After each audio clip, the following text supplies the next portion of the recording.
21 जूनला आहे वटपौर्णिमा. वटपौर्णिमेच्या दिवशी वडाची पूजा केली जाते हे तर सगळ्यांनाच माहिती आहे. पण वटपौर्णिमेच्या दिवशी जर घरात तुम्ही एखाद्या विशिष्ट ठिकाणी स्वस्तिक काढलं तर त्या स्वस्तिकाचा लाभ घरातल्या कुटुंबातल्या सगळ्यांना होतो. मग नक्की घरात स्वस्तिक कुठे काढावं, त्याचा काय लाभ होतो? त्याचबरोबर अविवाहित मुलींनी अर्थात ज्यांच्यासाठी स्थळं बघितली जात आहेत त्यांनी त्यांचं लग्न लवकर जुळावं, मनासारखा जोडीदार त्यांना मिळावा म्हणून वटपौर्णिमेच्या दिवशी कुठले उपाय करावेत हे सगळं आपण आजच्या व्हिडिओत जाणून घेणार आहोत. तेव्हा चॅनलला सबस्क्राईब करा आणि आमच्या फेसबुक पेजलाही फॉलो करा. मंडळी, तुमच्यापैकी 80% लोक अशी आहेत जे आमचे चॅनल नियमित बघतायत पण तरीही अजून त्यांनी चॅनलला सबस्क्राईब केलेलं नाही. तेव्हा चॅनलला सबस्क्राईब नक्की करा. पतीच्या जीवाचे रक्षण करण्यासाठी सावित्री यमराजाच्या मागे लागली. तिच्या पतिधर्मावर प्रसन्न होऊन यमराजाने तिला 3 वरदान दिले. त्यात सत्यवानाच्या 100 पुत्रांची आई होण्याचं वरदानही होतं. त्यामुळे यमधर्माला सत्यवानाला जिवंत करावंच लागलं आणि तेव्हापासूनच हे वटसावित्रीचं व्रत करण्याची प्रथा सुरू झाली, जेणेकरून आपल्याही पतीला दीर्घायुष्य मिळेल अशी प्रत्येक स्त्रीची मनोकामना असते. आपल्या घरातील नकारात्मक ऊर्जा बाहेर काढण्यासाठी आणि सकारात्मकतेचा झरा आपल्या घरामध्ये वाढवण्यासाठी आपल्या घरामध्ये तुम्ही एक चिन्ह बनवू शकता. हे चिन्ह खूपच शुभ मानलं जातं. तसं तर आपल्या हिंदू धर्मामध्ये अनेक चिन्ह आहेत ज्याला खूप शुभ मानलं जातं. या चिन्हांचा वापर करून आपण आपल्या घरात सकारात्मकता टिकवू शकतो.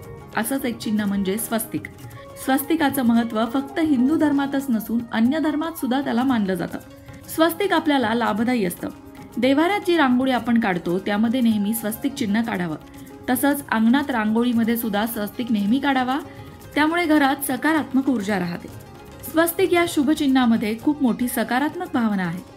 साक्षात देवतांचा वास स्वस्तिकामध्ये असतो असं गणेश पुराणात सांगितलं आहे. गणपतीचं प्रतीक स्वस्तिकाला मानलं जातं. घरातील लक्ष्मी अबाधित राहावी यासाठी सुद्धा स्वस्तिक काढलं जातं. जिथे घरामध्ये नकारात्मक ऊर्जा जाणवते तिथे तर स्वस्तिक आवर्जून काढावा, कारण घरातील नकारात्मक ऊर्जा स्वस्तिकामुळे नष्ट होते आणि घरामध्ये सकारात्मकता येते.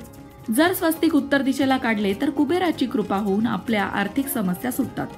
जर ते पूर्व दिशेला काढले तर सदस्यांमधील जीवन ऊर्जा प्रबळ होते. तसंच घरातील सदस्य जास्त सक्रिय सुद्धा होतात, क्रियाशील होतात, मेहनती होतात. ईशान्य कोपऱ्यात आपण स्वस्तिक काढलं तर आपलं दुर्भाग्य सद्भाग्यात बदलतं, आपली भरभराट होते. पश्चिम दिशेला स्वस्तिक काढलं तर आपल्या घरामध्ये धनाचे स्रोत वाढतात. नैऋत्य कोपऱ्यात चुकूनही स्वस्तिक काढू नये, त्यामुळे घरात दारिद्र्य येते. तसंच आग्नेय कोपऱ्यातही स्वस्तिक काढू नये. घराच्या मधोमध स्वस्तिक काढणे मंगलदायी असते, त्यामुळे घरामध्ये सगळंच मंगल घडतं. त्याचप्रमाणे स्वस्तिक कधीही तिरपं काढू नका, कारण त्यामुळे आपली मती सुद्धा तिरपी होते. उत्तर, ईशान्य, पूर्व दिशेला स्वस्तिक नेहमी काढा आणि ते सरळ काढा. तसंच या दिशांना स्वस्तिक काढताना त्याच्या दोन्ही बाजूला 2 उभ्या रेषा सुद्धा काढा. त्यामुळे सुद्धा स्वस्तिकामधून प्रचंड प्रमाणामध्ये सकारात्मक ऊर्जा बाहेर पडली जाते असं म्हटलं जातं. स्वस्तिक नेहमी लाल रंगाचे असावे. तुम्ही कुंकवाने देखील स्वस्तिक काढू शकता.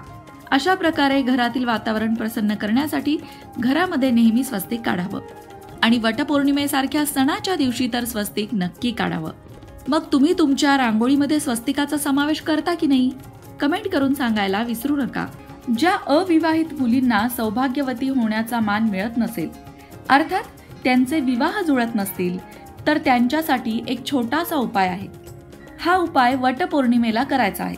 काय आहे तो उपाय? ज्या अविवाहित स्त्रिया आहेत त्यांचे विवाह होण्यासाठी त्या हा उपाय करू शकतात.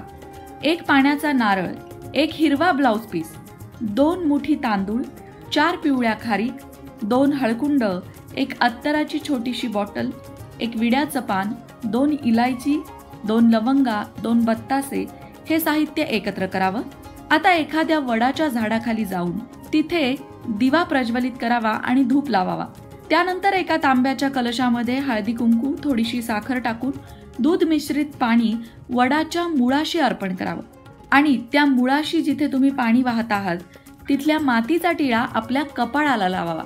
त्यानंतर वडाच्या मुळावर हळदी कुंकू अक्षता वाहाव्या. 1 हिरवा ब्लाउज पीस तिथे ठेवावा. त्यावर 2 मुठी तांदूळ, नारळ, सुपारी, 1 रुपयाचं नाणं, खारीक, 2 हळकुंड हे सगळं अर्पण करावं. विड्याच्या पानावर बत्तासे, लवंग आणि इलायची सुद्धा ठेवावी. प्रसाद समर्पयामी असं म्हणत हातात थोडं पाणी घेऊन तेही अर्पण करावं. त्यानंतर सर्व सामग्रीला पाणी फिरवावं. माता आदिशक्तीला नमन करावं आणि हात जोडून वडाच्या झाडाला 7 प्रदक्षिणा माराव्यात. या प्रदक्षिणा करताना एक विशिष्ट मंत्र म्हणायचा आहे. तो मंत्र याप्रमाणे आहे: ओम कोटी प्रणमाम्यहम मम अखंड सौभाग्य सुख देही देही मे नमः. आणि कापूर जाळून विनंती करावी, हे माते, मला अखंड सुख, समृद्धी आणि सौभाग्याची प्राप्ती हो. तू परम दयाळू आहेस, परम पाप नाशिनी आहेस. माझ्या विवाहामध्ये येणाऱ्या अडचणी दूर कर, मला सौभाग्य प्राप्ती होऊ दे. पुढच्या वटपौर्णिमेपर्यंत मलाही सौभाग्यवती होण्याचा मान मिळू दे. अशा पद्धतीने मनापासून प्रार्थना करावी आणि नमस्कार करावा. हा प्रयोग त्या स्त्रिया सुद्धा करू शकतात ज्यांच्या पती पत्नीमध्ये वादविवाद होत आहेत किंवा वेगळं होण्याची वेळ आली आहे.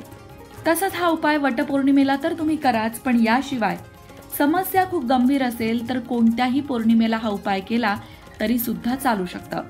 अशाच प्रकारच्या माहितीपूर्ण व्हिडिओंसाठी लोकमत भक्ती चॅनलला सबस्क्राईब करा आणि बेल आयकॉनवर सुद्धा क्लिक करा, म्हणजे आमच्या नवनवीन व्हिडिओचं नोटिफिकेशन तुम्हाला मिळत राहील. तसंच योग्य आध्यात्मिक मार्गदर्शनासाठी लोकमत भक्तीच्या फेसबुक पेजला फॉलो करायला विसरू नका.